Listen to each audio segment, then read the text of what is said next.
कुंडली में 12 भाव होते हैं। 1 2 3 4 5 6 7 8 9 10 11 12 12 भाव की कुंडली होती है।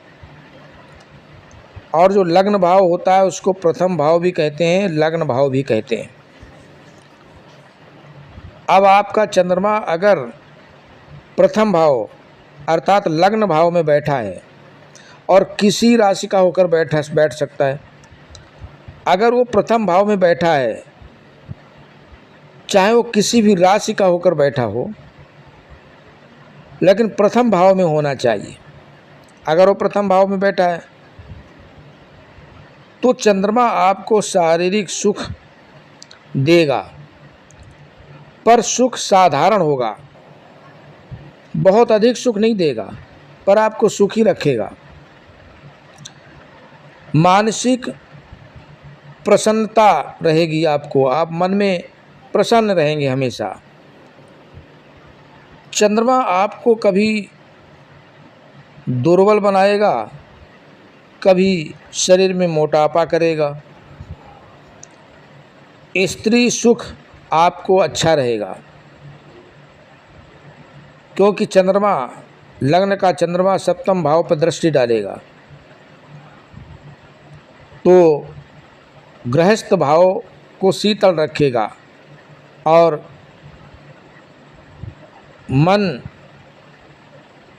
जो है वो देखेगा सप्तम भाव को, तो सप्तम भाव में स्त्री सुख अच्छा रहेगा। व्यवसाय की उन्नति होगी।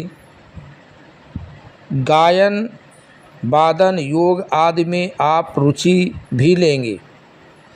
आप सुंदर होंगे और मुखाकृति आपकी बहुत आकर्षक होगी। यह सभी शुभ फल चंद्रमा लग्न में कर्क या वृष राशि का होने पर मिलेगा। लग्न में अर्थात प्रथम भाव में चंद्रमा कर्क और वृष राशि का होकर बैठा है, तो वो शुभ फल देगा।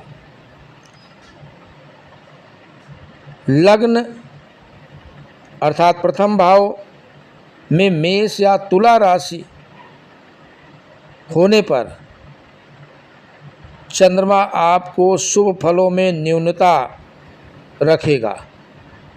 शुभ फल ज़्यादा नहीं, कम फल देगा। इसके साथ ही यदि चंद्रमा बली हो तो बलवान होकर बैठा है, अगर लग्न में या प्रथम भाव में अगर चंद्रमा बली है तो आपको शुभ फल देने में समर्थ होगा, ताकतवर होगा। वो आपको आपके बिगड़े काम बनाएगा, शुभ फल देगा आपको। अगर लग्न अर्थात प्रथम भाव में चंद्रमा निर्बल होकर बैठा है, नीच का होकर बैठा है, तो वह शुभ फल नहीं देगा। उसके अंदर शुभ फल देने की क्षमता नहीं होगी, वो निर्बल हो जाएगा। क्षीण चंद्रमा प्रायः अशुभ फल ही देता है। अब चंद्रमा अगर पावरफुल नहीं, डिग्री नहीं है, तो भी आपको वो फल अच्छा नहीं दे पाएगा। अन्य राशियों में होने से तथा बली न होने से प्रायः शरीर के किसी अंग या बुद्धि में विकृति रहती है। ऐसा चंद्रमा आपको हमेशा आभास कराएगा। ये चंद्रमा का फल प्रथम भाव का है। आप अपनी कुंडली में स्वयं देखें, अगर आपका चंद्रमा प्रथम भाव अर्थात लग्न में बैठा है और वो किसी राशि का होकर के बैठा हो,